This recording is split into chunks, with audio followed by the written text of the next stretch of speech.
তো অনেকেই দাম জিজ্ঞাসা করবে, দাম কি বলবো। রেগুলার যে পলি, সেই পলিথিনও এই মেশিনে উৎপাদন করা সম্ভব লো বাজেটের জন্য। সেজন্য এই সিস্টেমটা ডিজাইন করা হয়েছে অনলাইন।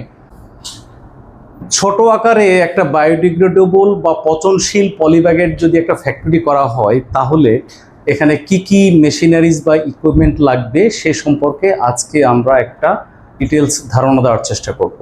মানে একেবারেই যারা বিগিনার এবং সবচেয়ে ছোট মডেল আমাদের, সেই মডেলটা নিয়ে আমরা আলোচনা করব। সেই মডেলে কি কি মেশিন থাকবে এবং সেটার ফাংশনটা কি, এটা আমরা আলোচনা করব। আমরা একটা হোয়াইট বোর্ডে আমরা আগে থেকেই একটা ডায়াগ্রাম এঁকেছি। এই বায়োডিগ্রেডেবলের জন্য ছোট আকারের একটা প্রজেক্ট করার জন্য মূলত 4টা মেশিন লাগবে। এই 4টা মেশিন হচ্ছে, ফার্স্ট মেশিন হচ্ছে ব্লোয়িং মেশিন, যেটা দানা থেকে ফিল্ম উৎপাদন করবে, ব্লো করবে, এটা হচ্ছে ব্লোয়িং মেশিন। সেকেন্ড মেশিন লাগবে প্রিন্টিং মেশিন, ফ্লেক্সো প্রিন্টিং হতে পারে, এবার আবার গ্রাভিয়ার প্রিন্টিং হতে পারে, প্রিন্টিংয়ের যে কোনো কিছুই হতে পারে, বাট আমরা প্রিন্টিং নাম বলছি আপাতত। 2টা গেল। 3 নম্বর হলো ব্যাগ কাটিং মেশিন। এই ব্যাগে কি কি কাটিং করা হবে আমরা একটু পরে আবার এসে আলোচনা করব। 4র্থ মেশিন হচ্ছে punching machine, hydraulic punching machine. এই 4টা মেশিন দিয়ে খুব ছোট আকারের একটা বায়োডিগ্রেডেবল ফ্যাক্টরি করা সম্ভব। এবার আসি আমরা প্রথম মেশিনটাতে, ব্লোয়িং মেশিন।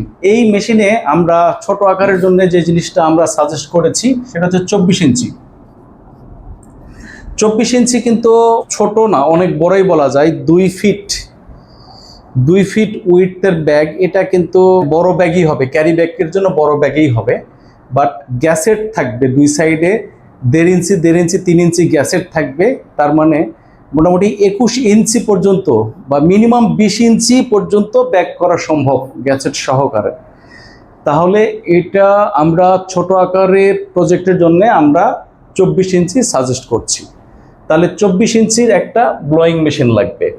এই ব্লোয়িং মেশিনে কি কি উৎপাদন হবে? একই মেশিনে বায়োডিগ্রেডেবল উৎপাদন হবে, আর একটা হচ্ছে এলডিপিই, রেগুলার যে পলি, সেই পলিথিনও এই মেশিনে উৎপাদন করা সম্ভব, এবং বায়োডিগ্রেডেবল যে পলি সেটা উৎপাদন করা সম্ভব। কিন্তু নর্মাল মেশিনে শুধুমাত্র এলডিপি হবে, কিন্তু বায়োডিগ্রেডেবল হবে না। আর বায়োডিগ্রেডেবল মেশিনে বায়োডিগ্রেডেবল হবে প্লাস এলডিপি হবে। এটা হচ্ছে মজার বিষয়। আরও একটা মজার বিষয় হলো, নর্মাল এলডিপি মেশিনে যদি প্রোডাকশন ক্যাপাসিটি যে 50 কেজি হয়, তাহলে একই সাইজের এই বায়ো মেশিনে যখন এলডিপি করা হবে তখন এটা কিন্তু 80 কেজি উৎপাদন হয়ে যাবে। অর্থাৎ বায়োডিগ্রেডেবল ফিল্ম ব্লোয়িং মেশিনে আমরা বায়ো করি অথবা এলডিপি করি, যেটাই করি না কেন, এটার উৎপাদন ক্যাপাসিটি কিন্তু অলমোস্ট ডাবল হয়ে যাবে। এটা হচ্ছে একটা মজার বিষয়। এবার আসি আমরা প্রিন্টিং মেশিনে। এখানে একটা প্রিন্টিং মেশিন দেখাচ্ছি। প্রিন্টিং মেশিন বিভিন্ন ক্যাটাগরি হতে পারে। ফার্স্ট 2টা ক্যাটাগরির মধ্যে একটা হলো ফ্লেক্সো প্রিন্টিং, আর একটা হচ্ছে গ্রেভিয়ার প্রিন্টিং। একটা ফ্লেক্সো প্রিন্টিং আর একটা গ্রেভিয়ার প্রিন্টিং। এখানে আমরা ছোট আকারের প্রজেক্টের জন্য আমরা সাজেস্ট করেছি 2 colour. 2 colour online. 2 colour online মানেটা কি? যে কোনো 2টা কালারের প্রিন্ট করতে পারবে একই সাথে, 2 কালার। আমাদের যদি 4 কালার হয় তাহলে কি করতে হবে? 2 বার এটার ভিতর দিয়ে দিতে হবে। কিন্তু যেহেতু অনলাইন মেশিন, সেকেন্ড টাইম এটাকে আর প্রিন্টিং করা যাবে না, একবার যেটা করবো সেটাই অনলি 2 কালারে হবে। সেই 2 কালার বিভিন্ন রকম হতে পারে, লাল, নীল, সাদা, হলুদ, কমলা। আমরা যে কোনো 2 কালার দিতে পারবো সেটা সময় একই টাইমে। এখন 2 কালার দিলাম, অন্য প্রোডাক্টের বা অন্য বাইরের জন্য আমরা ভিন্ন 2 রকম কালার দিব, এটা ঠিক আছে। ভ্যারাইটি কালার করতে পারবো, বাট একই সঙ্গে 2 কালার। আর একটা কি বললাম আমরা, অনলাইন। অনলাইন মানে হলো, এই যে এটা ব্লোয়িং মেশিন আছে, এই ব্লোয়িং মেশিনের সাথে এটা অ্যাটাচ থাকবে। ব্লোয়িং মেশিন যদি আমরা এটাকে বলি, তাহলে ব্লোয়িং মেশিনের পরে ব্লোয়িং মেশিনের যে উইন্ডার থাকবে, ঠিক এই জায়গায় উইন্ডার থাকবে। এখান থেকে ব্লো হয়ে এসে এই উইন্ডারে এসে এখানে জড়াই যাবে। এটাকে বলা হয় অনলাইন। যে এটাকে প্রিন্টিং মেশিন আলাদা, বাট ব্লোয়িং মেশিনের ভিতরে মাঝখানে শরীরের ভিতরে ঢুকাই নেওয়া হয়, এই জন্য এটাকে বলা হয় অনলাইন। এবং এটার কিন্তু আলাদা করে কোনো রিউইন্ডার বা আনউইন্ডার অর্থাৎ ফিডিং এবং ফাইনাল ডেলিভারি চেম্বার কিন্তু এখানে থাকবে না। ফিডিংটা তো এখান থেকে ফিডিং হবে এবং ডেলিভারি হবে ব্লোয়িং মেশিনেরই উইন্ডার আউটপুটে এটা হবে। এই জন্য এই মেশিনে অনলাইন মেশিনের উইন্ডার এবং আনউইন্ডার লাগে না, এই কারণে এই মেশিনের দামটা কম হয়। আমরা শুরুতেই যেহেতু বলেছি খুব লো বাজেটের জন্য, সেজন্য এই সিস্টেমটা ডিজাইন করা হয়েছে অনলাইন। টু কালারের এটাও কিন্তু 600 mm, 600 mm মানে হলো 24 ইঞ্চি। সব মেশিনগুলোকেই আমরা 24 ইঞ্চির সাথে অ্যালাইন করার চেষ্টা করেছি। আমরা অনলাইন প্রিন্টিংয়ের কথা বললাম, অনলাইন ছাড়া কিন্তু অফলাইন প্রিন্টিংও আছে। অফলাইন প্রিন্টিং আছে, সে অফলাইন প্রিন্টিং কালার 2 কালার হইতে পারে, 4 কালার হইতে পারে, 6 কালার হইতে পারে, নানান ধরনের কালার হইতে পারে। তখন কি হবে যে অফলাইন প্রিন্টিং যদি আমরা ব্যবহার করি, ব্লো থেকে ব্লো করার পরে অফলাইন প্রিন্টিংয়ে দেব, এখান থেকে হয়ে যাবে। কারণ যাদের ফ্যাক্টরি অনেক বড়, যাদের একাধিক 2, 3, 4টা ব্লোয়িং মেশিন থাকবে, তাদের জন্য অফলাইন প্রিন্টিং মেশিন নিতে হবে, অফলাইন। আর যারা মানে ছোট উদ্যোক্তা, নতুন উদ্যোক্তা বা এই টাইপের কিছু একটা, তাদের জন্য অনলাইন। অনলাইনে খরচ কম কিন্তু এক্সপানশনের সুযোগটা কম। আপনি যদি পরবর্তীতে আরেকটা ব্লোয়িং মেশিন কিনেন, তাহলে কিন্তু প্রিন্টিং নিয়ে সমস্যা পড়ে যাবেন। অর্থাৎ একটা ব্লোয়িংয়ের সাথে একটা প্রিন্টিং মেশিন ফিক্সড, এটা হচ্ছে অনলাইন। আর অফলাইন হলে অনেকগুলো ব্লোয়িং মেশিন থেকে একটা প্রিন্টিং মেশিনে এটা নিয়ে আসা সম্ভব হবে, এটা অফলাইন। তাহলে আমরা দুটা মেশিন নিয়ে আমরা কথা বললাম। 3 নম্বর মেশিন হলো ব্যাক কাটিং মেশিন। এখানে যে রোলটা যাবে, সেই রোলটাকে এটা ব্যাক ফর্মে করতে হবে। সেই ব্যাক ফর্মে কিভাবে করা যায়, এইটার ব্যাগের অনেকগুলো মডেল আছে। আমরা এটাকে যদি বলি, আমরা এটাকে বটম কাটিং বলবো। বটম কাটিং মানে নিচের দিকে ফিক্সড আর উপরের দিকে কিন্তু ওপেন।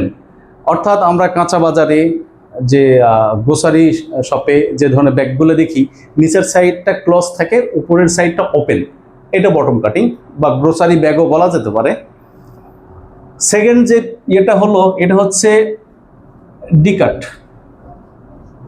ডিকাট মানে কি, আমি একটা স্যাম্পল দেখাই, যদিও এটা নন ওভেনের স্যাম্পল, কিন্তু জাস্ট ক্যাটাগরি বোঝানোর জন্য বলছি। এই যে ব্যাগের ভিতরে যে হাত দিয়ে যে ক্যারি করা হয়, এটাকে বলা হয় ডিকাট। আর এটা হলো ডাবলু কাট ব্যাগ। এটা তো ব্যাক কাটিং মেশিনের মাধ্যমে তাহলে কি কি করা যাচ্ছে, বটম কাটিং করা যাচ্ছে, ডিকাট করা যাচ্ছে, ডাবলু কাট করা যাচ্ছে। এবার আসেন থামেন।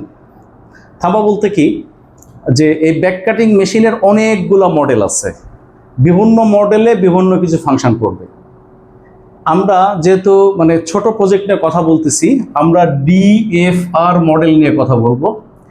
ডিএফআর মডেলে শুধুমাত্র ডাবলু কাট করা যাবে, এই বটম কাটও করা যাবে না, এই ডি কাটও করা যাবে না, শুধুমাত্র ডাবলু কাট করা যাবে। আর আমরা যদি নন স্টিচ মডেলে যাই, তাহলে আমরা এখানে 3টাই করতে, বটম কাট করতে পারবো, ডি কাট করতে পারবো, ডাবলু কাট করতে পারবো, 3টাই আমরা করতে পারবো। তাহলে এখন বলবেন যে এটা যাওয়াই ভালো, ডেফিনেটলি ভালো, কিন্তু এইটার চেয়ে এইটা প্রাইস বেশি, এইটার চেয়ে এইটা প্রাইস বেশি, দাম বেশি এটার। যেহেতু আমরা খুব ছোট বাজেটের কথা বলছি, সেহেতু আমাদের এই ডিএফআরটা আমরা সাজেস্ট করছি। কেউ যদি বাজেট একটু বাড়াইতে পারেন, তারা নন স্টিচে চলে যেতে পারবেন। এবার আমরা চতুর্থ মেশিনে আসি, এটা হচ্ছে পাঞ্চিং, হাইড্রোলিক পাঞ্চিং। এটা কি, এই যে আমরা ব্যাক কাটিং মেশিন দেখলাম, এই ব্যাক কাটিং মেশিন কিন্তু একেবারে ডাবলু কাট করে দিবে না। ব্যাক কাটিং মেশিনটা কি ফরম্যাটে করে দিবে, এমন একটা সিস্টেম করে দিবে, দুই দিকে ক্লোজ করে দিবে, উপরেও ক্লোজ, নিচেও ক্লোজ, দুদিকে ক্লোজ। পরবর্তীতে এই পাঞ্চিং মেশিন এটাকে কি করবে, এটুকু পাঞ্চ করে এটুকু ফেলাই দিবে, ফেলাই দিলে এটা ক্যারি ব্যাগ হয়ে গেল বা ডাবলু কাট ব্যাগ হয়ে গেল। তাহলে আমরা মানে আবারও যদি একটু শুরু থেকে সামারি যদি নিয়ে আসি, ছোট আকারের প্রজেক্ট করতে হলে আমাদের সবখানেই কিন্তু সীমাবদ্ধতা থাকবে। সীমাবদ্ধতার মধ্যে কি আছে, আমরা ব্লোয়িং মেশিন 24 ইঞ্চি, এটার সীমাবদ্ধতা কি, এটা হচ্ছে সিঙ্গেল উইন্ডার। সিঙ্গেল উইন্ডার মানে কি, যে ব্লো হওয়ার পরে যেখানে পেঁচাবে এটা হচ্ছে সিঙ্গেল, এক সাইডে থাকবে। আমরা যদি এখানে আরেকটু ক্যাপাসিটি বাড়াইতে পারি, ফাইন্যান্স যদি একটু বাড়াইতে পারি, তাহলে আমরা এখানে ডাবল উইন্ডার করতে পারবো। সিঙ্গেল উইন্ডার, ডাবল উইন্ডার, মানে দুই সাইডেই উইন্ডিং, যখন যেদিকে লাগবে তখন সেদিকে আমরা কাজ করবো। এক সাইডে প্রবলেম হইলে আরেক সাইডে কাজ করব। এছাড়াও ডাবল উইন্ডিংয়ের আরও অনেক ধরনের ফাংশন আছে। অনেক ধরনের ফাংশনগুলোর মধ্যে দাঁড়ালো যে আমাদের কখনো যদি শীটকে মাঝখানে কেটে ফেলতে হয়, তাহলে কিন্তু আমরা মাঝখানে কেটে দুই দিকে পেঁচাইতে পারবো ডাবল উইন্ডিংয়ের। আবার অনেক সময় এই মেশিনে আপনাকে কিন্তু ধরেন যে আপনি এলডিপি যখন কাজ করবেন, গার্মেন্টস ব্যাগে যখন কাজ করবেন, অনেক সময় ভিতরে বাতাস দেওয়ার প্রয়োজন হতে পারে। বাতাসটা কেন দিতে হয়? গার্মেন্টসে যখন এই ব্যাগের মধ্যে শার্টটা ভরাবে তখন মুখটা ওপেন করতে হয়। মুখটা ওপেন করলে তারা খুব সহজেই ব্যাগটা ঢুকাইতে পারবে। আর মুখ ওপেন করতেই অনেক প্রবলেম হইলে কিন্তু আপনার ব্যাগটা ভালো ব্যবহার করতে পারবে না। কিন্তু সিঙ্গেল উইন্ডার থাকলে ভিতরে কিন্তু বাতাস দেওয়া যাবে না। বাতাস একদিকে দিবেন, অন্যদিকে চলে যাবে, বাতাস আটকানো যাবে না। তো এই জন্য ডাবল উইন্ডার নিলে সুবিধা বেশি, অবশ্যই সুবিধা বেশি। আবার অসুবিধাটা হচ্ছে এটার একটু দামও আবার একটু বেশি। অনুরূপভাবে প্রিন্টিং মেশিনের ক্ষেত্রে আমরা অনলাইন নিলে আমরা আটকে গেলাম, একটা ব্লোয়িংয়ের সাথে একটা ফিক্সড হয়ে গেল। অফলাইন নিলে আমাদের সুবিধা বেশি, অনেকগুলো ব্লোয়িং থাকলে যে কোনো ব্লোয়িং থেকে আমরা এখানে নিয়ে আসতে পারছি। আর অনলাইন হলে ফিক্সড হয়ে গেল। তাহলে অফলাইন নেওয়াই ভালো, কিন্তু অবশ্যই ভালো। আবার অসুবিধা হচ্ছে অফলাইন নিলে বাজেট বেড়ে যাবে। 3 নম্বরে গেল, আবার আসি যে ব্যাক কাটিং মেশিন। খুব ছোট বাজেটের জন্য আমরা ডিএফআর সাজেস্ট করতেছি, আর মাঝামাঝি বাজেটের জন্য আমরা নন স্টিচ সাজেস্ট করতেছি। নন স্টিচে 3টা ফরম্যাটে ব্যাক করতে পারবে। আর এইটার যদি আমরা একেবারে হাই কনফিগারেশন যদি যাই, তাহলে অটোমেটিক মেশিনে যাইতে হবে। ওইটার ক্যাপাসিটি আরও বেশি, মিনিটে প্রায় 600 পিস, হিউজ ক্যাপাসিটি। তো হিউজ ক্যাপাসিটি এই জন্যেই আমি এখন আলোচনা করব না। উপরের যে মডেলগুলো দেওয়া আছে তার সাথে এই হিউজ ক্যাপাসিটি মডেলটা ম্যাচ করে না। এই মডেলটা ম্যাচ করবে অন্য ক্যাটাগরির যদি আমরা এখানে মেশিনগুলো দিই, তখন তার সাথে এটা ম্যাচ করবে। এই জন্য আপাতত আমরা মানে খুব বেশি অটোমেটিক যে পাঞ্চিং সে সম্পর্কে আমরা আলোচনা করব না। আর চতুর্থ যে বিষয়টা বললাম, হাইড্রোলিক পাঞ্চিং, এটা খুবই সিম্পল একটা মেশিন। এই একই মেশিনটাই দিয়েই আমরা এই ডাবলু কাট করতে পারবো, এবং বি কাটটাও করতে পারবো, এবং ডাবলু কাটও করতে পারবো। আর নন স্টিচের মাধ্যমে কিন্তু আমরা এই বি কাট করতে পারবো। আর হাইড্রোলিক পাঞ্চিং কিন্তু আমাদের লাগবেই। আমরা নন স্টিচ হলেও এই ডাবলু কাট করার জন্য হাইড্রোলিক পাঞ্চ লাগবে। আর শুধুমাত্র এই যে মানে বটম কাটিং এবং ডি কাট আমরা নন স্টিচ থেকে করতে পারবো, কিন্তু ডাবলু কাট করার জন্য আমাদেরকে হাইড্রোলিক পাঞ্চটা লাগবেই।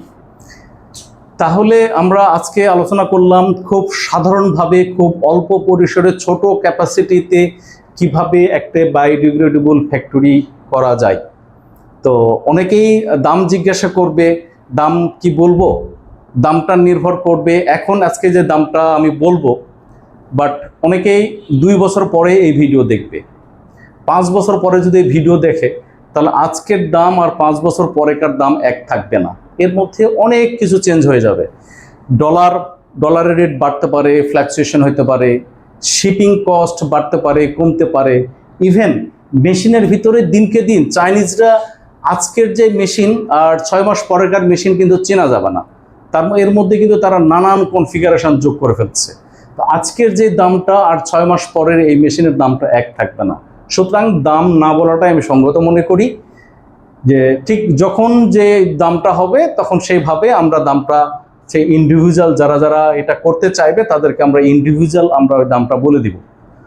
যারা এতক্ষণ এই ভিডিওটা আমাদের দেখেছে, যারা এই ধরনের ফ্যাক্টরি করতে আগ্রহী, তারা যদি মনোযোগ সহকারে দেখে থাকে, তাহলে আশা করি প্রাথমিক বিষয়গুলো বুঝতে পেরেছেন।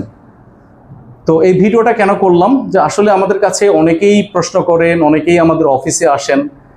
সবাইকে একই জিনিস সবাইকে ডিসক্রাইব করার চেয়ে আমরা যদি একটা ভিডিওর মাধ্যমে বলে দিই, তাহলে একসঙ্গে কিন্তু অনেক মানুষ সেটাকে লার্ন করতে পারে। এই প্রয়াস থেকেই আমাদের আজকের এই বায়োডিগ্রেডেবল প্রজেক্টের জন্যে ছোট পরিসরে প্রজেক্ট কিভাবে করা যায় সে সম্পর্কে আমরা কিছু ক্যাটেগরি বিষয়গুলো আমরা আলোচনা করলাম। ওকে, আজকে তাহলে এ পর্যন্তই। আল্লাহ হাফিজ।